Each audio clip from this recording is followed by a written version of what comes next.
ಎಲ್ಲರಿಗೂ ನಮಸ್ಕಾರ ಸ್ನೇಹಿತರೆ. ಈ ವರ್ಷ 2026 ಮಾರ್ಚ್ 19ರಂದು ವಿಶೇಷ ಶಕ್ತಿಶಾಲಿ ಯುಗಾದಿ ಅಮಾವಾಸ್ಯೆ ಬಂದಿದೆ. ಯುಗಾದಿ ಅಮಾವಾಸ್ಯೆಯಂದು ತ್ರಿವೇಣಿ ಯೋಗದ ಶುಭಯೋಗವು ರೂಪುಗೊಳ್ಳುತ್ತಿದ್ದು, ಇದರಿಂದಾಗಿ ಕೆಲವು ರಾಶಿಗಳಿಗೆ ಒಳ್ಳೆಯ ದಿನಗಳು ಪ್ರಾರಂಭವಾಗಬಹುದು. ಆ ಲಕ್ಕಿ ರಾಶಿಗಳು ಯಾವುವು ಎಂಬುದನ್ನು ನೋಡೋಣ. ಹಾಗೆ ಈ ದಿನ ಈ ಕೆಲಸಗಳನ್ನು ಮಾಡಿದರೆ ಸರ್ವ ವಿಧವಾದ ಪಾಪಕರ್ಮಗಳು ಕಳೆದು ಪಿತೃಗಳ ಕೃಪೆಗೆ ಪಾತ್ರರಾಗಬಹುದು. ಈ ದಿನ ಯಾವ ವಿಶೇಷ ದೀಪವನ್ನು ಬೆಳಗಿಸಬೇಕು, ಎಳ್ಳಿನಿಂದ ಯಾವ ಕೆಲಸವನ್ನು ಮಾಡಬೇಕು ಮತ್ತು ಮನೆ ಒರೆಸುವ ನೀರಿಗೆ ಯಾವ ವಸ್ತುಗಳನ್ನು ಬೆರೆಸಿ ಒರೆಸಬೇಕು ಅಂತ ಇವತ್ತಿನ ಈ ವಿಡಿಯೋದಲ್ಲಿ ಸಂಪೂರ್ಣವಾಗಿ ತಿಳಿಸಿಕೊಡ್ತೀವಿ. ಅದಕ್ಕೂ ಮುಂಚೆ ನೀವಿನ್ನು ಚಾನಲ್ಗೆ ಸಬ್ಸ್ಕ್ರೈಬ್ ಆಗಿಲ್ಲ ಅಂದರೆ ಈಗಲೇ ಸಬ್ಸ್ಕ್ರೈಬ್ ಆಗಿ, ಹಾಗೆ ವಿಡಿಯೋಗೆ ಲೈಕ್ ಮಾಡಿ, ವಿಡಿಯೋ ಸ್ಕಿಪ್ ಮಾಡದೆ ಕೊನೆ ತನಕ ನೋಡಿ. ಎಲ್ಲರೂ ಭಕ್ತಿಯಿಂದ ಓಂ ನಮಃ ಶಿವಾಯ ಅಂತ ಕಮೆಂಟ್ ಮಾಡಿ. ವೃಷಭ ರಾಶಿ. ಈ ದಿನ ತ್ರಿವೇಣಿ ಯೋಗವು ನಿಮಗೆ ಪ್ರಯೋಜನಕಾರಿ ಎಂದು ಸಾಬೀತುಪಡಿಸಬಹುದು. ಏಕೆಂದರೆ ಈ ಸಂಯೋಗವು ನಿಮ್ಮ ರಾಶಿಚಕ್ರ ಚಿಹ್ನೆಯಿಂದ 9ನೇ ಮನೆಯಲ್ಲಿ ರೂಪುಗೊಳ್ಳುತ್ತದೆ. ಆದ್ದರಿಂದ ಈ ಸಮಯದಲ್ಲಿ ನೀವು ಧಾರ್ಮಿಕ ಮತ್ತು ಶುಭ ಕಾರ್ಯಕ್ರಮಗಳಲ್ಲಿ ಭಾಗವಹಿಸಬಹುದು. ಹಾಗೆಯೇ ನಿಮ್ಮ ಪೂರ್ವಜರ ಆಸ್ತಿಯಿಂದ ನೀವು ಪ್ರಯೋಜನಗಳನ್ನು ಪಡೆಯಲಿದ್ದೀರಿ. ಉದ್ಯೋಗಿಗಳಿಗೆ ಸಮಯ ತುಂಬ ಒಳ್ಳೆಯದಾಗಿರುತ್ತದೆ. ಅವರು ತಮ್ಮ ಕೆಲಸದ ಕ್ಷೇತ್ರದಲ್ಲಿ ದೊಡ್ಡ ಯಶಸ್ಸನ್ನು ಪಡೆಯಬಹುದು. ಅದೇ ಸಮಯದಲ್ಲಿ ನೀವು ಕೆಲಸ ಅಥವಾ ವ್ಯವಹಾರಕ್ಕೆ ಸಂಬಂಧಿಸಿದಂತೆ ಪ್ರಯಾಣಿಸಬಹುದು. ಈ ಸಮಯದಲ್ಲಿ ನಿಮ್ಮ ಆಸೆಗಳು ಈಡೇರುತ್ತವೆ. ಮಕರ ರಾಶಿಯವರಿಗೆ ಈ ದಿನ ಮಕರ ರಾಶಿಯವರಿಗೆ ಜನರ ತ್ರಿವೇಣಿ ಸಂಗಮ. ಮಕರ ರಾಶಿಯವರಿಗೆ ಈ ದಿನ ಮಕರ ರಾಶಿ ಚಕ್ರದ ಜನರಿಗೆ ತ್ರಿವೇಣಿ ಯೋಗದ ರಚನೆಯು ಶುಭವೆಂದು ಸಾಬೀತುಪಡಿಸಬಹುದು. ಏಕೆಂದರೆ ಈ ಕಾಕತಾಳೀಯವು ನಿಮ್ಮ ರಾಶಿ ಚಕ್ರದ ಲಗ್ನ ಮನೆಯಲ್ಲಿ ರೂಪುಗೊಳ್ಳಲಿದೆ. ಆದ್ದರಿಂದ ಈ ಸಮಯದಲ್ಲಿ ನಿಮ್ಮ ವ್ಯಕ್ತಿತ್ವವು ಪ್ರಭಾವಶಾಲಿಯಾಗುತ್ತದೆ. ಅಲ್ಲದೆ ಈ ಸಮಯದಲ್ಲಿ ನಿಮ್ಮ ಆತ್ಮವಿಶ್ವಾಸ ಹೆಚ್ಚಾಗುತ್ತದೆ. ಅಲ್ಲಿ ನಿಮ್ಮ ಕೆಲಸದ ಸ್ಥಳದಲ್ಲಿ ನೀವು ಸಾಕಷ್ಟು ಪ್ರಗತಿಯನ್ನು ಪಡೆಯಬಹುದು. ನಿಮಗೆ ಯಶಸ್ಸಿಗೆ ಹೊಸ ಅವಕಾಶಗಳು ಸಿಗುತ್ತವೆ. ಅದು ನಿಮಗೆ ಫಲಪ್ರದವಾಗಿರುತ್ತದೆ. ಜನರಲ್ಲಿ ವಿಶೇಷ ಗುರುತನ್ನು ಸೃಷ್ಟಿಸುತ್ತದೆ. ಅಲ್ಲದೆ ನಿಮ್ಮ ಜೀವನದಲ್ಲಿ ಸಕಾರಾತ್ಮಕ ಬದಲಾವಣೆಯನ್ನು ನೀವು ನೋಡುತ್ತೀರಿ. ಈ ಅವಧಿಯಲ್ಲಿ ವ್ಯಾಪಾರಿಗಳು ಸಹ ಭಾರೀ ಲಾಭವನ್ನು ಪಡೆಯುತ್ತಾರೆ. ನಿಮ್ಮ ವೈವಾಹಿಕ ಜೀವನ ಅದ್ಭುತವಾಗಿರುತ್ತದೆ. ತುಲಾರಾಶಿ. ಈ ದಿನ ತ್ರಿವೇಣಿ ಯೋಗದ ರಚನೆಯು ನಿಮಗೆ ಅನುಕೂಲಕರವೆಂದು ಸಾಬೀತುಪಡಿಸಬಹುದು. ಏಕೆಂದರೆ ಈ ಯೋಗವು ನಿಮ್ಮ ರಾಶಿ ಚಕ್ರದ 4ನೇ ಮನೆಯಲ್ಲಿ ರೂಪುಗೊಳ್ಳಲಿದೆ. ಆದ್ದರಿಂದ ಈ ಸಮಯದಲ್ಲಿ ನೀವು ಭೌತಿಕ ಸುಖಗಳನ್ನು ಪಡೆಯಬಹುದು. ಈ ಸಮಯದಲ್ಲಿ ನೀವು ವಾಹನ ಅಥವಾ ಆಸ್ತಿಯನ್ನು ಖರೀದಿಸಬಹುದು. ಸಂಪತ್ತು ಹೆಚ್ಚಾಗುವ ಸಾಧ್ಯತೆ ಇದೆ. ಮನೆ ಮತ್ತು ಕುಟುಂಬದಲ್ಲಿ ಸಂತೋಷದ ವಾತಾವರಣ ಇರುತ್ತದೆ. ನೀವು ಸೌಕರ್ಯಗಳು ಮತ್ತು ಐಷಾರಾಮಿಗಳನ್ನು ಆನಂದಿಸಲು ಸಾಧ್ಯವಾಗುತ್ತದೆ. ಅಲ್ಲದೆ ಉದ್ಯೋಗಿಗಳಿಗೆ ಕೆಲಸದ ಸ್ಥಳದಲ್ಲಿ ಕೆಲವು ಹೊಸ ಜವಾಬ್ದಾರಿಗಳು ಸಿಗಬಹುದು. ಅದೇ ಸಮಯದಲ್ಲಿ ನಿಮ್ಮ ತಾಯಿಯೊಂದಿಗಿನ ನಿಮ್ಮ ಸಂಬಂಧವು ಬಲವಾಗಿರುತ್ತದೆ. ಮೇಷರಾಶಿಯವರಿಗೆ ಈ ದಿನವೂ ಪ್ರಯೋಜನಕಾರಿಯಾಗಿದೆ. ಜೀವನದಲ್ಲಿ ಸಂತೋಷ ಇರುತ್ತದೆ. ಪ್ರತಿಯೊಂದು ಕೆಲಸದಲ್ಲೂ ಯಶಸ್ಸನ್ನು ಸಾಧಿಸಲು ಸಾಧ್ಯವಾಗುತ್ತದೆ. ಆರ್ಥಿಕ ಪರಿಸ್ಥಿತಿಯನ್ನು ಸುಧಾರಿಸುವ ಸಂಪತ್ತು ಹೆಚ್ಚಾಗುವ ಸಾಧ್ಯತೆಗಳಿವೆ. ನೀವು ಸಂಬಂಧಿಕರನ್ನು ಭೇಟಿ ಮಾಡಬಹುದು. ನೀವು ಧಾರ್ಮಿಕ ಚಟುವಟಿಕೆಗಳಲ್ಲಿ ಆಸಕ್ತಿ ಹೊಂದಿರುತ್ತೀರಿ ಮತ್ತು ಆಧ್ಯಾತ್ಮಿಕತೆಯ ಬಗ್ಗೆ ವಿಶೇಷ ಆಸಕ್ತಿ ಹೆಚ್ಚಾಗುತ್ತದೆ. ಪತಿ ಪತ್ನಿಯರ ಬಾಂಧವ್ಯ ಸುಧಾರಿಸಲಿದೆ. ಶುಭ ಕಾರ್ಯಗಳು ನಡೆಯಬಹುದು. ನೀವು ಬಹಳ ದಿನಗಳಿಂದ ಮಾಡಲು ಸಾಧ್ಯವಾಗದ ಕೆಲಸವು ಪೂರ್ಣಗೊಳ್ಳುತ್ತದೆ ಮತ್ತು ಯಶಸ್ವಿಯಾಗಿ ಮಾಡಲಾಗುತ್ತದೆ. ಇನ್ನು ಈ ದಿನದಂದು ಎಳ್ಳನ್ನು ಬಳಸಿಕೊಂಡು ತರ್ಪಣ ನೀಡಿದರೆ ಪಿತೃಗಳ ಅನುಗ್ರಹದಿಂದ 21 ವಿಧವಾದ ಪಿತೃದೋಷಗಳು, ಪಿತೃಶಾಪಗಳು ದೂರವಾಗಿ ಪಿತೃಗಳ ಕೃಪೆ ಇಡೀ ಕುಟುಂಬಕ್ಕೆ, ನಿಮ್ಮ ವಂಶಕ್ಕೆ ಪ್ರಾಪ್ತಿಯಾಗುತ್ತದೆ. ಯಾರಾದರೂ ಸರಿ ನಿಮ್ಮ ಪಿತೃಗಳ ಹೆಸರನ್ನು ಹೇಳುತ್ತಾ ನಿಮ್ಮ ಹೆಬ್ಬೆರಳು ಹಾಗೂ ತೋರು ಬೆರಳುಗಳ ಮಧ್ಯೆ ನೀರಿಗೆ ಎಳ್ಳನ್ನು ಬೆರೆಸಿ ಆ ನೀರು ದಕ್ಷಿಣ ದಿಕ್ಕಿಗೆ ಹರಿಯುವ ಹಾಗೆ ತರ್ಪಣವನ್ನು ನೀಡಬೇಕು.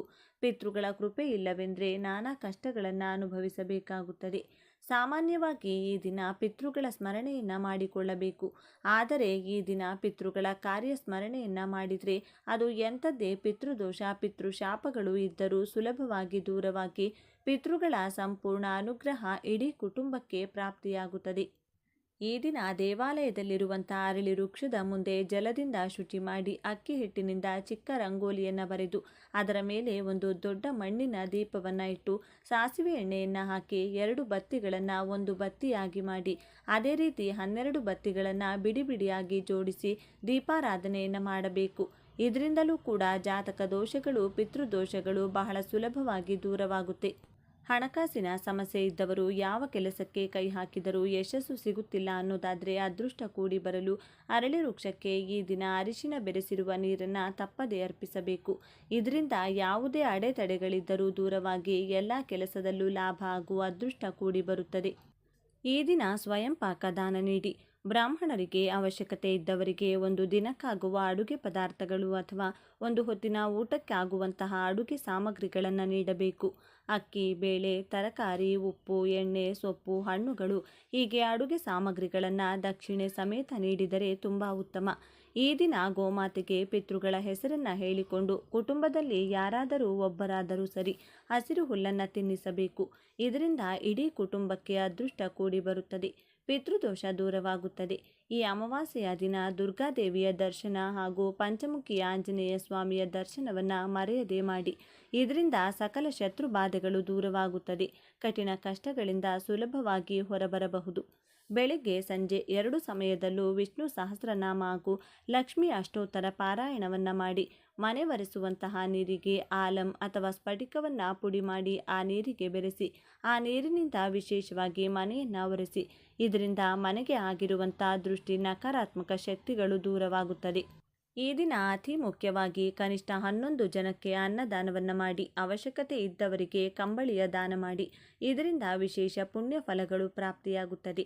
ಈ ಅಮಾವಾಸ್ಯೆಯ ದಿನ ಬೆಳಿಗ್ಗೆ ಅಥವಾ ಸಂಜೆ ಮನೆಯಲ್ಲಿ ಧೂಪವನ್ನು ಹಾಕಿದರೆ ದುಷ್ಟಶಕ್ತಿಗಳು, ಮಾಟಮಂತ್ರದ ಕಾಟ, ಶತ್ರುಗಳ ಅಸೂಯೆ ದೂರವಾಗುತ್ತದೆ. ಏನು ಮಾಡಬೇಕು? ಒಂದು ಚಿಕ್ಕ ತೆಂಗಿನಕಾಯಿಯ ಕಂಠವನ್ನು ಸುಟ್ಟು ಆ ಕೆಂಡಕ್ಕೆ ಬಿಳಿ ಮೆಣಸು ಕಾಳುಗಳನ್ನು, ಸ್ವಲ್ಪ ಅರಿಶಿನ ಪುಡಿ, ಸ್ವಲ್ಪ ಹಾಗೂ ಒಂದು ಬಿರಿಯಾನಿ ಎಲೆಯನ್ನು ಹಾಕಿ ಸುಡಬೇಕು. ಅದರ ಹೊಗೆಯನ್ನು ಮನೆಯ ಎಲ್ಲ ಮೂಲೆ ಮೂಲೆಗೂ ತೋರಿಸಬೇಕು. ಇದರಿಂದ ಮನೆಯಲ್ಲಿರುವಂಥ ಎಲ್ಲ ದೃಷ್ಟಿ, ಕೆಟ್ಟ ದೃಷ್ಟಿಗಳು ದೂರವಾಗುತ್ತೆ. ಮನೆಯ ಸದಸ್ಯರಿಗೆ ಇರುವಂತಹ ದುಃಖ, ಕಷ್ಟ, ಕಣ್ಣೀರು, ಅನಾರೋಗ್ಯದ ಸಮಸ್ಯೆಗಳು ಕೂಡ ದೂರವಾಗುತ್ತದೆ. ಈ ದಿನ ಮನೆಗೆ ಯಾರು ಬಂದರೂ ಕೂಡ ಅಥವಾ ಮನೆಯ ಮುಂದೆ ಯಾರು ಹಸಿವು ಅಂತ ಬಂದರೂ ಕೂಡ ಅವರನ್ನು ಖಾಲಿ ಕೈಯಿನಲ್ಲಿ ಕಳಿಸಬಾರದು. ಆದಷ್ಟು ಈ ದಿನ ಅನ್ನದಾನವನ್ನು ಮಾಡಿ ಪುಣ್ಯ ಫಲವನ್ನು ನೀವು ಪಡೆಯಬಹುದು. ಇನ್ನು ಜ್ಯೋತಿಷದ ಪ್ರಕಾರ ಯಾರ ಜಾತಕದಲ್ಲಿ ಶನಿಯ ದೋಷವಿರುತ್ತದೆಯೋ ಅಂಥವರು ಈ ದಿನದಂದು ಕೆಲವು ವಿಶೇಷ ಪರಿಹಾರ ಕ್ರಮಗಳನ್ನು ಪಾಲಿಸಬೇಕು. ಹೀಗೆ ಮಾಡೋದ್ರಿಂದ ಶನಿಯ ದುಷ್ಪರಿಣಾಮಗಳಿಂದ ಮುಕ್ತಿ ಸಿಗುತ್ತದೆ ಮತ್ತು ಅದರ ಅಶುಭ ಪರಿಣಾಮಗಳು ಕಡಿಮೆಯಾಗುತ್ತವೆ ಎಂದು ನಂಬಲಾಗಿದೆ. ಈ ದಿನ ಏನು ಮಾಡಬೇಕು ಮತ್ತು ಏನು ಮಾಡಬಾರದು ನೋಡೋಣ. ಈ ದಿನ ಏನು ಮಾಡಬೇಕು? ಶನಿದೇವನ ಆಶೀರ್ವಾದ ಪಡೆಯಲು ಶನಿದೇವನ ಮುಂದೆ ಸಾಸಿವೆ ಎಣ್ಣೆಯ ದೀಪವನ್ನು ಬೆಳಗಿಸಬೇಕು. ಅದಕ್ಕೆ ಕಡಲೆ ಹಿಟ್ಟು ಮತ್ತು ಸ್ವಲ್ಪ ಕಪ್ಪು ಎಳ್ಳು ಸೇರಿಸಿ. ಅಗತ್ಯವಿರುವವರಿಗೆ ಕಪ್ಪು ಎಳ್ಳು, ಕಪ್ಪು ಕಂಬಳಿ, ಕರಿಬೇವು ಮತ್ತು ಕಪ್ಪು ಬಟ್ಟೆಗಳನ್ನು ದಾನ ಮಾಡಿ. ಈ ದಿನ ಅಶ್ವತ್ಥ ವೃಕ್ಷವನ್ನು 7 ಬಾರಿ ಪ್ರದಕ್ಷಿಣೆ ಹಾಕಿ ಅದರ ಮುಂದೆ ದೀಪ ಹಚ್ಚಬೇಕು. ಈ ದಿನ ಕಪ್ಪು ನಾಯಿಗೆ ಸಾಸಿವೆ ಎಣ್ಣೆ ಸವರಿದ ಬ್ರೆಡ್ ತಿನ್ನಿಸಬೇಕು. ಈ ದಿನದಂದು ಶಮಿ ವೃಕ್ಷವನ್ನು ಪೂಜಿಸುವುದು ಬಹಳ ಪವಿತ್ರವೆಂದು ಪರಿಗಣಿಸಲಾಗಿದೆ. ಶನಿ ಅಮಾವಾಸ್ಯೆಯಂದು ಗಂಗಾ ನದಿಯಲ್ಲಿ ಸ್ನಾನ ಮಾಡುವುದರಿಂದ ಪಾಪಗಳು ತೊಳೆಯಲ್ಪಡುತ್ತವೆ ಎಂದು ನಂಬಲಾಗಿದೆ. ಬೆಲ್ಲ ಮತ್ತು ಕಡಲೆಕಾಯಿಯನ್ನು ಹನುಮಂತನಿಗೆ ಅರ್ಪಿಸಬೇಕು. ಹೀಗೆ ಮಾಡುವುದರಿಂದ ಹನುಮಂತ ದೇವರನ್ನು ಮೆಚ್ಚಿಸುವ ಜೊತೆಗೆ ಶನಿದೇವರ ಆಶೀರ್ವಾದವನ್ನು ಕೂಡ ಪಡೆಯಬಹುದು. ಈ ದಿನ ಏನು ಮಾಡಬಾರದು? ಈ ದಿನ ಮಾಂಸ ಮತ್ತು ಮದ್ಯ ಸೇವಿಸಬಾರದು. ಈ ದಿನ ನಿಮ್ಮ ಪೂರ್ವಜರನ್ನು ಮತ್ತು ಹಿರಿಯರನ್ನು ಅವಮಾನಿಸಬೇಡಿ. ಈ ದಿನದಂದು ನಾಯಿಗಳು, ಹಸುಗಳು ಮತ್ತು ಕಾಗೆಗಳಂಥ ಪ್ರಾಣಿಗಳು ಮತ್ತು ಪಕ್ಷಿಗಳಿಗೆ ಹಾನಿ ಮಾಡುವುದು ಅಶುಭವೆಂದು ಪರಿಗಣಿಸಲಾಗಿದೆ.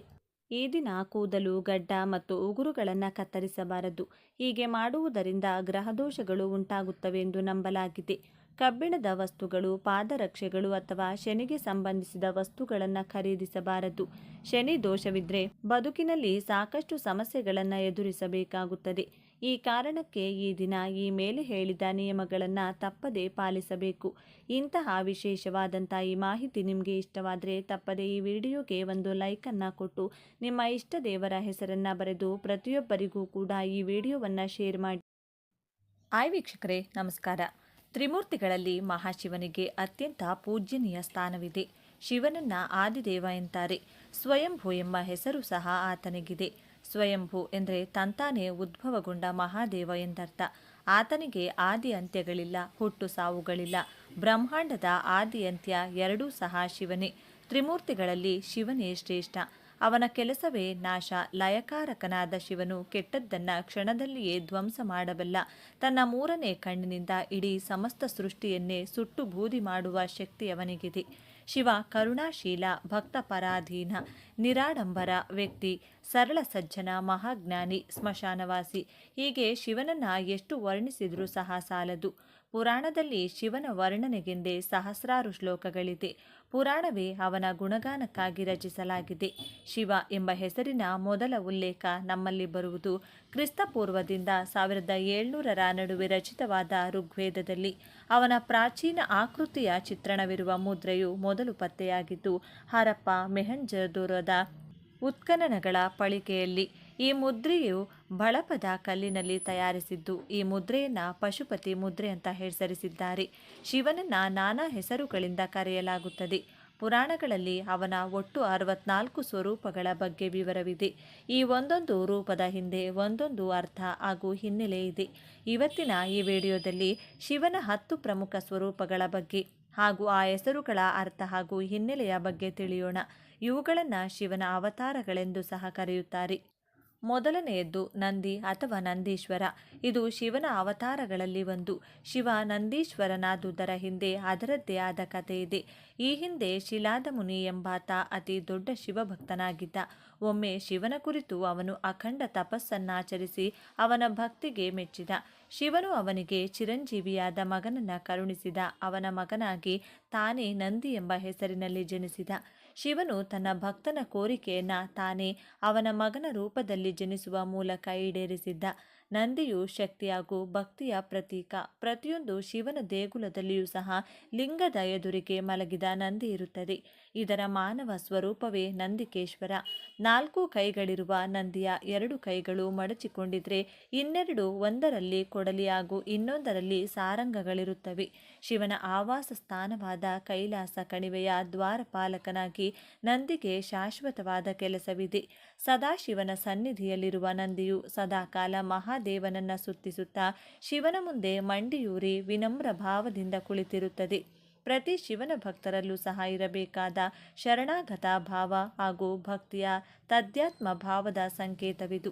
ನಾವು ಶಿವನ ಬಳಿ ಏನಾದರೂ ಕೋರಿಕೆ ತಿಳಿಸಬೇಕೆಂದರೆ ಮೊದಲು ಅದನ್ನು ನಂದಿಯ ಕಿವಿಯಲ್ಲಿ ಹೇಳಿ ಅವನ ಮೂಲಕ ಶಿವನಿಗೆ ಅದನ್ನು ಮುಟ್ಟಿಸುವ ಪರಂಪರೆ ದೇಶದ ಎಲ್ಲ ಶಿವ ಮಂದಿರಗಳಲ್ಲೂ ಸಹ ರೂಢಿಯಲ್ಲಿರುವ ಪದ್ಧತಿ. ಎರಡನೆಯದ್ದು ವೀರಭದ್ರ. ಇದು ಶಿವನ ಭಯಂಕರ ಸ್ವರೂಪ ಕೋಪಗಳಲ್ಲೊಂದು. ಶಿವ ಕೋಪದಲ್ಲಿದ್ದಾಗ ಅವನ ಜಟೆಯಿಂದ ಉರುಳಿದ ಅಥವಾ ಕೀಳಲ್ಪಟ್ಟ ಕೂದಲಿನಿಂದ ವೀರಭದ್ರನ ಜನನವಾಯಿತು. ಒಮ್ಮೆ ದಕ್ಷನು ತನ್ನ ಅರಮನೆಯಲ್ಲಿ ಯಜ್ಞ ಆಯೋಜಿಸುತ್ತಾನೆ. ಯಜ್ಞಕ್ಕೆ ಬಂದ ತನ್ನ ಮಗಳಾದ ಸತಿಗೆ ತನ್ನ ಪತಿಯಾದ ಶಿವನ ವಿಚಾರವಾಗಿ ದಕ್ಷನು ಅವಮಾನಿಸುತ್ತಾನೆ. ಇದರಿಂದ ತನ್ನ ಪ್ರಭುವಿಗೆ ಆದ ಅವಮಾನವನ್ನು ಒಪ್ಪಿಕೊಳ್ಳಲು ಸತಿಗೆ ಸಾಧ್ಯವಾಗಲಿಲ್ಲ. ಕೋಪಗೊಂಡ ಸತಿಯು ತಾನು ಈಗ ನನ್ನ ದೇಹವನ್ನು ತ್ಯಜಿಸುತ್ತಿದ್ದೇನೆ ಎಂದು ಹೇಳುತ್ತಾ ಯಜ್ಞದ ಬೆಂಕಿಗೆ ಹಾರಿ ತನ್ನ ಪ್ರಾಣವನ್ನು ಕಳೆದುಕೊಳ್ಳುತ್ತಾಳೆ. ಇದರಿಂದ ಕ್ರೋಧಗೊಂಡ ಸತಿಯ ಗಂಡನಾದ ಶಿವನು ಕೋಪದಿಂದ ತನ್ನ ಜಟೆಯ ಮೂಲಕ ವೀರಭದ್ರನನ್ನ ಸೃಷ್ಟಿಸಿ ದಕ್ಷನನ್ನ ಕೊಂದು ಹಾಕಿದ. ಶಿವ ಇಲ್ಲಿ ದಕ್ಷನ ಯಜ್ಞಕ್ಕೆ ಭಂಗ ತಂದು ಅದರಿಂದ ದೇವತೆಗಳಿಗೆ ತಲುಪಬೇಕಿದ್ದ ಆವಿರ್ಭಾವಗಳನ್ನು ತಡೆದು ಹಾಕಿದ. ಇದರಿಂದ ತಾರಾಮಂಡಲವೇ ನಡುಗಿ ಇಂದ್ರನ ಸ್ವರ್ಗ ಅಲ್ಲೋಲ ಕಲ್ಲೋಲವಾಗಿ ಅವನ ಆಸ್ಥಾನದ ಎಲ್ಲರೂ ಸ್ಥಾನಪಲ್ಲಟರಾಗಿ ಕಂಗೆಡುವಂತಹ ಪರಿಸ್ಥಿತಿ ಉಂಟಾಯಿತು. ಶಿವನು ತನ್ನ ಅಂಶದಲ್ಲಿ ಒಂದಾದ ವೀರಭದ್ರನನ್ನ ಹಲವು ಯುದ್ಧಗಳಿಗೂ ಸಹ ತನ್ನ ಬದಲಿಗೆ ಕಳುಹಿಸಿಕೊಟ್ಟಿದ್ದುಂಟು. ಗಣೇಶನ ರಂಪಾಟ ನಡೆದಾಗ ನರಸಿಂಹನ ಕೋಪ ತಣ್ಣಗಾಗದೆ ಹೋದಾಗ ಶಿವನು ತನ್ನ ಗಣಾಧಿಪತಿಗಳಲ್ಲಿ ಮುಖ್ಯನಾದ ವೀರಭದ್ರನನ್ನ ಪರಿಸ್ಥಿತಿಯ ಶಾಂತಗೊಳಿಸುವಿಕೆಗೆ ಕಳುಹಿಸಿದ ಉದಾಹರಣೆಗಳಿದೆ. ಅನೇಕ ಕಡೆ ವೀರಭದ್ರನನ್ನ ಆರಾಧನೆ ಮಾಡಲಾಗುತ್ತದೆ. ವೀರಭದ್ರ ಸ್ವಾಮಿಯ ಸಾಕಷ್ಟು ಗುಡಿಗಳು ಸಹ ನಮ್ಮಲ್ಲಿದ್ದು ವೀರಭದ್ರೇಶ್ವರ ಜಾತ್ರೆಯೂ ಸಹ ನಡೆಯುತ್ತದೆ. ಇನ್ನು ಮೂರನೆಯದ್ದು ಭೈರವ. ಇದು ಸಹ ಶಿವನ ರುದ್ರ ಭೀಕರ ಸ್ವರೂಪಗಳಲ್ಲೊಂದು. ಈ ಅವತಾರದ ಹಿಂದೆಯೂ ಸಹ ಒಂದು ಕಥೆ ಇದೆ. ಒಮ್ಮೆ ಬ್ರಹ್ಮ ಮತ್ತು ವಿಷ್ಣು ನಮ್ಮಿಬ್ಬರಲ್ಲಿ ಯಾರು ಶ್ರೇಷ್ಠ ಎನ್ನುವ ಚರ್ಚೆಗೆ ಒಳಗಾಗುತ್ತಾರೆ. ಇವರಿಬ್ಬರ ನಡುವಿನ ದ್ವಂದ್ವತೆಯನ್ನು ನಿವಾರಿಸಲು ಶಿವನು ಬ್ರಹ್ಮಾಂಡವನ್ನ ಮೀರಿ ವಿಸ್ತರಿಸಿದ ಬೆಳಕಿನ ಭರತ್ ಸ್ತಂಭವಾಗಿ ಹೊರಹೊಮ್ಮಿದನು. ಈ ಕಂಬದ ಅಂತ್ಯವನ್ನ ಯಾರು ಮೊದಲು ನೋಡುತ್ತಾರೋ ಅವರೇ ಅತ್ಯಂತ ಪ್ರಭಾವಶಾಲಿ ಎಂದು ಶಿವನು ಷರತ್ತನ್ನು ನೀಡುತ್ತಾನೆ. ಆದರೆ ವಿಷ್ಣುವಿಗೆ ಅಂತ್ಯವನ್ನ ಹುಡುಕಲು ಸಾಧ್ಯ, ಅಂತ್ಯವಾಗುವುದಿಲ್ಲ. ಇನ್ನೊಂದೆಡೆ ಬ್ರಹ್ಮದೇವನಿಗೂ ಕೂಡ ಸ್ತಂಭದ ಅಂತ್ಯವು ಸಿಗುವುದಿಲ್ಲ. ಬ್ರಹ್ಮನು ನಾನು ಸ್ತಂಭದ ಅಂತ್ಯವನ್ನು ನೋಡಿದ್ದೇನೆ, ನಾನೇ ಶ್ರೇಷ್ಠನೆಂದು ಹೇಳಿಕೊಳ್ಳಲು ಪ್ರಾರಂಭಿಸುತ್ತಾನೆ. ಬ್ರಹ್ಮನ ಸುಳ್ಳು ನುಡಿಗಳನ್ನು ಕೇಳಿದ ಶಿವನು ಕೋಪಗೊಂಡು ತನ್ನ ಮೂರನೇ ಕಣ್ಣಿನಿಂದ ಭೈರವನನ್ನು ಸೃಷ್ಟಿಸುತ್ತಾನೆ. ಈ ಉಗ್ರ ರೂಪದಲ್ಲಿದ್ದ ಭೈರವನು ಬ್ರಹ್ಮನ 5ನೇ ತಲೆಯನ್ನು ಕತ್ತರಿಸುತ್ತಾನೆ.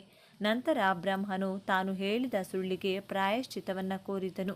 ಆದರೆ ಇದರಿಂದ ಶಿವನಿಗೆ ಬ್ರಹ್ಮ ಹತ್ಯಾದೋಷದ ಆರೋಪ ಬಂದು ಅದರ ತಪ್ಪಿಗಾಗಿ ಅವನ ಬ್ರಹ್ಮನ ಕಪಾಲ ಹಿಡಿದು 12 ವರ್ಷಗಳ ಕಾಲ ತ್ರಿಲೋಕ ಸಂಚಾರ ಮಾಡುತ್ತಾ ಭಿಕ್ಷಾಟನೆ ಮಾಡಿಕೊಂಡು ಅಲೆದಾಡಬೇಕಾದ ಅನಿವಾರ್ಯತೆ ಉಂಟಾಯಿತು. ಭೈರವ ಅಥವಾ ಕಾಲಭೈರವನ ಈ ಸ್ವರೂಪವು ಭೂಲೋಕದಲ್ಲಿ ಶಿವನ ಒಟ್ಟು 52 ಶಕ್ತಿ ಪೀಠಗಳಲ್ಲಿ ಒಂದೆಂದು ಹೆಸರಾಗಿದೆ. ಭೈರವನು ದುಷ್ಟರ ಸುಳ್ಳು, ನೆಗೆಟಿವಿಟಿ, ಅಪ್ರಾಮಾಣಿಕತೆ, ದುರಹಂಕಾರ ಹಾಗೂ ಅಸಹನೆಗಳ ವಿನಾಶಕ ಎಂದು ಪುರಾಣಗಳಲ್ಲಿ ವಿವರಣೆ ಇದೆ. ಭೈರವನನ್ನ ಭಕ್ತಿಯಿಂದ ಪೂಜೆ ಮಾಡಿದರೆ ಸತ್ರ ಸಂಹಾರವಾಗಿ ಜೀವನದಲ್ಲಿ ಎಲ್ಲ ಬಗೆಯ ಯಶಸ್ಸು, ಸುಖ, ಸಂತೋಷಗಳು ಲಭ್ಯವಾಗುತ್ತವೆ ಎಂಬ ನಂಬಿಕೆ ಇದೆ. 4ನೇಯದು ಅಶ್ವತ್ಥಾಮ ಅವತಾರ. ಇದು ಮಹಾಭಾರತದ ಪಾತ್ರವಾದರೂ ಸಹ ಶಿವನ ಶಕ್ತಿವಂತ ಅವತಾರಗಳಲ್ಲಿ ಒಂದು. ಈ ಅವತಾರಕ್ಕೂ ಹಾಗೂ ಶಿವನಿಗೂ ಏನು ಸಂಬಂಧ ಎನ್ನುವುದಾದರೆ, ಇದರ ಹಿನ್ನೆಲೆಯು ಮಂದಾರ ಪರ್ವತವನ್ನು ಸುರನರರು ಕಡಿಯುವ ಸಮಯದಲ್ಲಿ ಬರುತ್ತದೆ. ಆಗ ಉಕ್ಕಿ ಬಂದ ಹಾಲಾಹಲವನ್ನು ಶಿವನು ಕಡಿದು ನೀಲಕಂಠನಾದ. ಅಶ್ವತ್ಥಾಮ ಅವತಾರ ಜನನವಾಗುತ್ತದೆ. ಅಶ್ವತ್ಥಾಮನನ್ನ ಕ್ಷತ್ರಿಯ ಧ್ವಂಸಕ ಎಂದು ಕರೆಯಲಾಗುತ್ತದೆ. ಅಶ್ವತ್ಥಾಮನನ್ನ ಸಹ ವಿಷಪುರುಷನೆಂದು ಕೆಲವು ಕಡೆ ಬರೆಯಲಾಗಿದೆ. ಪುರಾಣಗಳಲ್ಲಿ ಬರುವ ಒಟ್ಟು 8 ಜನ ಚಿರಂಜೀವಿಗಳಲ್ಲಿ ಅಶ್ವತ್ಥಾಮ ಸಹ ಒಬ್ಬ. 5ನೇಯದ್ದು ಶರಭಾವತಾರ. ಶಿವನ ಈ ಅವತಾರದ ಬಗ್ಗೆ ಅನೇಕರಿಗೆ ಬಹುಶಃ ತಿಳಿದಿರಲಾರದು. ಇದು ಶಿವನ ಭೀಭತ್ಸ್ಯ ಅವತಾರಗಳಲ್ಲಿ ಒಂದು. ಅರ್ಧ ಸಿಂಹ ಹಾಗೂ ಇನ್ನರ್ಧ ಪಕ್ಷಿಯ ರೂಪದಲ್ಲಿರುವ ವಿಚಿತ್ರ ಅವತಾರದ ಹಿಂದೆ ಒಂದು ರೋಚಕ ಹಿನ್ನೆಲೆ ಇದೆ. ನಿಮಗೆಲ್ಲ ನರಸಿಂಹನ ಅವತಾರದ ಬಗ್ಗೆ ಗೊತ್ತಿದೆ. ಶ್ರೀಮಾನ್ ಮಹಾವಿಷ್ಣುವಿನ ರಾಕ್ಷಸನಾದ ಹಿರಣ್ಯಕಶ್ಯಪುವನ್ನು ನಾಶ ಮಾಡಲು ಎತ್ತಿದ ಅವತಾರ ಇದು. ನರಸಿಂಹನು ಹಿರಣ್ಯನನ್ನು ನಾಶ ಮಾಡಿದ ನಂತರವೂ ಸಹ ಎಷ್ಟೋ ಹೊತ್ತು ಶಾಂತ ಸ್ಥಿತಿಗೆ ಮರಳಲೇ ಇಲ್ಲ. ಅವನ ಉಗ್ರ ಸ್ವರೂಪದಿಂದ ಸೃಷ್ಟಿಯೇ ಅಲ್ಲೋಲ ಕಲ್ಲೋಲವಾಗುತ್ತಿತ್ತು. ಇದರಿಂದ ಕಂಗೆಟ್ಟ ದೇವತೆಗಳು ಅವನನ್ನು ಸಂತಹಿಸಲು ಪ್ರಯತ್ನಿಸಿ ಸೋತರು. ಅವನ ಉಗ್ರರೂಪ ನೋಡಿ ಯಾರಿಗೂ ಅವನ ಹತ್ತಿರಕ್ಕೂ ಸಹ ಹೋಗಲಾಗಲಿಲ್ಲ. ಆಗ ವಿಷ್ಣುವಿನ ಮಡದಿಯಾದ ಲಕ್ಷ್ಮಿಯ ಬಳಿ ಹೋದ ಅವರು ತನ್ನ ಪತಿಯನ್ನ ಶಾಂತನಾಗುವಂತೆ ಮಾಡಲು ಆಕೆಯನ್ನ ಕೇಳಿಕೊಂಡರು. ಆದರೆ ಆಕೆಗೂ ಸಹ ನರಸಿಂಹನ ಹತ್ತಿರ ಹೋಗಲು ಭಯವಾಯಿತು. ನರಸಿಂಹನು ಯಾರ ಮಾತನ್ನ ಸಹ ಕೇಳದೆ ಹೋದಾಗ ಅವರೆಲ್ಲ ಶಿವನ ಬಳಿ ಹೋಗಿ ಮೊರೆಹಿಡುತ್ತಾರೆ. ಆಗ ಶಿವನು ತನ್ನ ಸ್ವರೂಪಗಳಲ್ಲೊಂದಾದ ವೀರಭದ್ರನನ್ನ ಅಲ್ಲಿಗೆ ಕಳಿಸಿ ನರಸಿಂಹನ ಕೋಪ ತಣ್ಣಗೆ ಮಾಡುವಂತೆ ಹೇಳಿದ. ಆದರೆ ತನ್ನ ಬಳಿಗೆ ಬಂದ ವೀರಭದ್ರನನ್ನೇ ನರಸಿಂಹನು ಸಂಹರಿಸಿದ. ಇದರಿಂದ ಕುಪಿತನಾದ ಶಿವನು ತಾನೇ ಸ್ವತಃ ಶರಭಾವತಾರಿ ತೆರಳಿ ಕೆರಳಿದ್ದ ನರಸಿಂಹನನ್ನ ಸಂಹಾರ ಮಾಡಿದ. ಶರಭಾನಿಗೆ ಒಟ್ಟು 30 ಕೈಗಳಿದ್ದು 8 ಕಾಲುಗಳಿದ್ದವು. ಒಂದೊಂದು ಕೈಗಳಲ್ಲೂ ಸಹ ಅವನು ಒಂದೊಂದು ಆಯುಧ ಹಿಡಿದು ಶರಭಾನು ನರಸಿಂಹನಿಗಿಂತಲೂ ಸಹ ಶಕ್ತಿವಂತನೆಂದು ಹಲವಾರು ಕಡೆ ನಂಬಲಾಗಿದೆ. ತಮಿಳುನಾಡು, ಆಂಧ್ರ ಹಾಗೂ ಕರ್ನಾಟಕದ ಕೆಲವು ಕಡೆ ಶರಭಾನ ದೇಗುಲಗಳು ಸಹ ಇದೆ. ಈ ಅವತಾರವನ್ನ ಪೂಜೆ ಮಾಡಿದರೆ ಅದರಿಂದ ಶಕ್ತಿ ಸಂಪನ್ನನಾಗಿ ಅದೃಷ್ಟ ಹಾಗೂ ಯಶಸ್ಸು ದೊರೆತು ಜೀವನದ ಎಲ್ಲ ನಕಾರಾತ್ಮಕತೆ ಸಹ ದೂರವಾಗುತ್ತದೆಂಬ ನಂಬಿಕೆ ಇದೆ. 6ನೇಯದ್ದು ಪಶುಪತಿ. ಮಾನವ ಚರಿತ್ರೆಯಲ್ಲಿ ಬರುವ ಶಿವನ ಮೊದಲ ಸ್ವರೂಪ ಇದು. ಇಲ್ಲಿನ 4-5 ಸಾವಿರ ವರ್ಷಗಳಿಗೂ ಹಿಂದೆ ಹರಪ್ಪ ಸಂಸ್ಕೃತಿಯ ಜನ ಶಿವನನ್ನ ಪಶುಪತಿಯ ರೂಪದಲ್ಲಿ ಆರಾಧಿಸುತ್ತಿದ್ದ ಬಗ್ಗೆ ಸ್ಪಷ್ಟ ದಾಖಲೆಗಳಿವೆ. ಶಿವನು ನಂದಿಯ ಮೇಲೆ ಅರ್ಧ ಪದ್ಮಾಸನ ಹಾಕಿ ಕುಳಿತ ಚಿತ್ರಗಳಿರುವ ನಾಣ್ಯಗಳು, ಕಲ್ಲಿನ ಚೂರುಗಳು ಅಲ್ಲಿ ಸಿಕ್ಕಿವೆ. ಅವರಿಗೆ ಶಿವನ ಬಗ್ಗೆ ಹಾಗೂ ಅವನ ಈ ರೂಪದ ಬಗ್ಗೆ ಹೇಳಿದ್ದು ಯಾರು? ಈ ಜನಕ್ಕೆ ಇದರ ಬಗ್ಗೆ ಯಾವ ಮೂಲದಿಂದ ತಿಳಿದಿತ್ತೆಂಬ ಬಗ್ಗೆ ತಜ್ಞರಲ್ಲಿ ಒಮ್ಮತವಿಲ್ಲ. ಬಹುಶಃ ಜನ ಶಿವನನ್ನ ಮೊಟ್ಟಮೊದಲು ಇದೇ ರೂಪದಲ್ಲಿ ಆರಾಧಿಸಿದ್ದಿರಬಹುದು. ಶಿವನ ಈ ರೂಪವು ಭಾರತ ಮಾತ್ರವಲ್ಲದೆ ನೇಪಾಳ, ಇಂಡೋನೇಷ್ಯಾ, ಮಲೇಷಿಯಾ, ಬಾಲಿ ಮೊದಲಾದ ಕಡೆ ಪೂಜಿಸಲ್ಪಡುತ್ತಿದೆ. ಪಶುಪತಿ ಎಂದರೆ ಸಕಲ ಜೀವರಾಶಿಗಳ ಒಡೆಯ ಎಂದರ್ಥ. ನೇಪಾಳದ ಕಠ್ಮಂಡುವಿನಲ್ಲಿ ಪಶುಪತಿನಾಥನ ಮಂದಿರವಿದೆ. ಮಹಾಭಾರತದಲ್ಲಿ ಶಿವನಿಂದ ಅರ್ಜುನನಿಗೆ ವರದ ರೂಪದಲ್ಲಿ ಸಿಕ್ಕ ಮಹಾಶಕ್ತಿಶಾಲಿ ಅಸ್ತ್ರ ತ್ರಿನೇತ್ರ ತನ್ನ ಉರಿಗಣ್ಣು ತೆರೆದಾಗ ಜನಿಸಿದ ಅವತಾರವೇ ರುದ್ರಾವತಾರ ಎಂದು ಹೇಳುತ್ತಾರೆ. ಶಿವನು ಮಸಣವಾಸಿಯಾದ್ದರಿಂದ ಮೈಕೈಗೆಲ್ಲ ಬೂದಿ ಭಸ್ಮ ಬಳಿದುಕೊಂಡು ತಿರುಗುತ್ತಾನೆ. ಈ ಅವತಾರವೇ ರುದ್ರಾವತಾರ. ಇದು ದುಷ್ಟನಾಶದ ಸಂಕೇತ. 11 ಜನ ರುದ್ರರ ಬಗ್ಗೆ ಉಲ್ಲೇಖ ಬರುತ್ತದೆ. ಹಣೆಯ ಮೇಲಿನ 3ನೇ ಕಣ್ಣು, ಕೈಯಲ್ಲಿ ತ್ರಿಶೂಲ ಹಾಗೂ ಕೊರಳಿಗೆ ರುಂಡಮಾಲೆ ಇವೆಲ್ಲ ಈ ಒಂದು ಅವತಾರದ ಹೈಲೈಟ್ಗಳು. ರುದ್ರನಿಗೆ ಯಾವ ಭಯವೂ ಸಹ ಇಲ್ಲ. ರುದ್ರಾವತಾರದ ಆರಾಧನೆಯು ಸಕಲ ದೃಷ್ಟಿ ಶಕ್ತಿಗಳಿಂದ, ದುಷ್ಟಶಕ್ತಿಗಳಿಂದ ನಮ್ಮನ್ನು ರಕ್ಷಿಸಿ ಮತ್ತು ನಮ್ಮ ಸುತ್ತ ರಕ್ಷಾ ಕವಚದ ಹಾಗೆ ಭದ್ರಕೋಟೆ ನಿರ್ಮಿಸಿ ನಮ್ಮನ್ನು ಸದಾ ರಕ್ಷಿಸುತ್ತದೆಂದು ಹೇಳಲಾಗಿದೆ. 8ನೇಯದ್ದು ಅಘೋರ. ಇದು ಶಿವನ 5 ಮುಖಗಳಲ್ಲಿ ಒಂದು. ಅಘೋರ ಎಂದರೆ ಭಯರಹಿತ ಅಥವಾ ಭಯವಿಲ್ಲದ್ದು ಎಂದು. ಯಾರಿಗೆ ಹುಟ್ಟು ಸಾವಿನ ಭಯವೇ ಇಲ್ಲವೋ ಅವನೇ ಅಘೋರಿ. ಶಿವನ ಆರಾಧಕರಾದ ಕಪಾಲಿಕರಲ್ಲಿ ಅಘೋರ ಆಚರಣೆ ಒಂದು ಬರುತ್ತದೆ. ಎಲ್ಲ ವಿಧದ ಲೌಕಿಕ ಭಾವಬಂಧಗಳನ್ನು ತೊಡೆದುಹಾಕಿ ಮೋಕ್ಷದ ಕಡೆ ಕೊಂಡೊಯ್ಯುವ ಅವತಾರವೇ ಈ ಅಘೋರ ನಾಗಸಾಧುಗಳು. ಅಘೋರಿಗಳು, ಕಪಾಲಿಕರು, ಶಾಕ್ತರು, ಕಾಳರು ಮೊದಲಾದವರು ಈ ಶಿವನ ಅಘೋರ ರೂಪವನ್ನು ಪೂಜಿಸುತ್ತಾರೆ ಹಾಗೂ ನಂಬುತ್ತಾರೆ. 9ನೇದ್ದು ಚಂದ್ರಶೇಖರ. ಶಿವನ ತಲೆ ಮೇಲೆ ಚಂದ್ರ ಇರುವುದು ನಿಮಗೆಲ್ಲ ಗೊತ್ತು.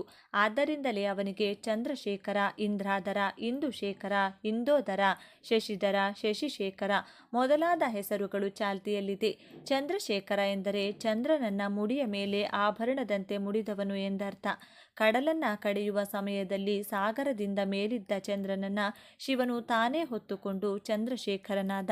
ಇದರರ್ಥ ಅವನು ಬ್ರಹ್ಮಾಂಡದ ಎಲ್ಲ ಕಾರ್ಯಗಳನ್ನು ನಿಯಂತ್ರಿಸುವ ಮಹಾಶಕ್ತಿವಂತ ಎಂದು. ಕಾಸ್ಮಿಕ್ ಎನರ್ಜಿ ಹಾಗೂ ಅದರ ಋತುಚಕ್ರವನ್ನು ಅವನು ಈ ಮೂಲಕ ಬ್ಯಾಲೆನ್ಸ್ ಮಾಡುತ್ತಾ ಎಂದು. ಇನ್ನೊಂದು ವರದಿಯ ಪ್ರಕಾರ ಶಿವನು ತನ್ನನ್ನು ತಾನು ತಾಪದಿಂದ ಕೂಲ್ ಮಾಡಿಕೊಳ್ಳಲು ಚಂದ್ರನನ್ನ ತಲೆಯ ಮೇಲಿರಿಸಿಕೊಂಡ ಎಂದು ಸಹ ಹೇಳಲಾಗುತ್ತದೆ. ಇದು ದೇಹ ಹಾಗೂ ಮನಸ್ಸುಗಳೆರಡರ ಸಮಾನ ನಿಯಂತ್ರಣಗಳನ್ನು ಸೂಚಿಸುತ್ತದೆ. 10ನೇದ್ದು ಗಂಗಾಧರ. ಉಕ್ಕಿ ಬಂದ ಗಂಗೆಯನ್ನ ಶಿವ ತನ್ನ ಜಟೆಯಿಂದಲೇ ಹಿಡಿದು ಕೂರಿಸಿಕೊಂಡ. ಯಾವಾಗ ಭಗೀರಥ ಮುನಿಯು ತನ್ನ ತಪೋಶಕ್ತಿಯಿಂದ ಗಂಗೆಯನ್ನ ಭೂಮಿಗೆ ಕರೆದನು, ಪ್ರವಾಹದೋಪಾದಿಯಲ್ಲಿ ಉಕ್ಕಿ ಹರಿದ ಅವಳನ್ನು ನಿಯಂತ್ರಿಸಲು ಯಾರಿಂದಲೂ ಸಾಧ್ಯವಾಗಲಿಲ್ಲ. ಆಗ ಎಲ್ಲರೂ ಶಿವನ ಬಳಿ ಬಂದು ಆಗುವ ಸೃಷ್ಟಿ ವಿಕೋಪಗಳನ್ನು ತಡೆಯಲು ಕೇಳಿಕೊಂಡಾಗ ಅವನ ಮೊರೆ ಆಲಿಸಿದ ಅವನು ತಕ್ಷಣವೇ ತನ್ನ ಜಟೆ ಬಿಚ್ಚಿ ಹರಿದು ಬಂದ ಗಂಗೆಯನ್ನ ಅದರ ಒಡಲಲ್ಲಿ ಬಿಗಿಯಾಗಿ ಹಿಡಿದು ಪ್ರಮಾದ ತಪ್ಪಿಸಿ ಅವತ್ತಿನಿಂದ ಗಂಗಾಧರನೆಂದು ಹೆಸರುವಾಸಿಯಾದ. ಇವಲ್ಲದೆ ಇವನ ಇನ್ನು 16 ಸ್ವರೂಪಗಳಿದೆ. ವಿಶ್ವದಾದ್ಯಂತ ಶಿವನನ್ನ ಈ ಎಲ್ಲ ರೂಪಗಳಲ್ಲೂ ಸಹ ಜನ ಭಕ್ತಿಯಿಂದ ಆರಾಧನೆ ಮಾಡುತ್ತಾರೆ. ಈ ಎಲ್ಲ ಅವತಾರಗಳು ವಿಭಿನ್ನವೇ ಆದರೂ ಅವುಗಳಿಗೆಲ್ಲ ಬೇಕಿರುವುದು ಅಚಲವಾದ ನಿಸ್ವಾರ್ಥ ಭಕ್ತಿ ಮಾತ್ರ. ಯಾರಲ್ಲಿ ನಿಶ್ಚಲವಾದ ಭಕ್ತಿ ಇರುತ್ತದೋ ಶಿವ ಆ ಕ್ಷಣವೇ ಅವರಿಗೆಲ್ಲರಿಗೂ ವಶವಾಗುತ್ತಾನೆ. ಇದೇ ಆ ಮಹಾದೇವನ ವಿಶಿಷ್ಟತೆ.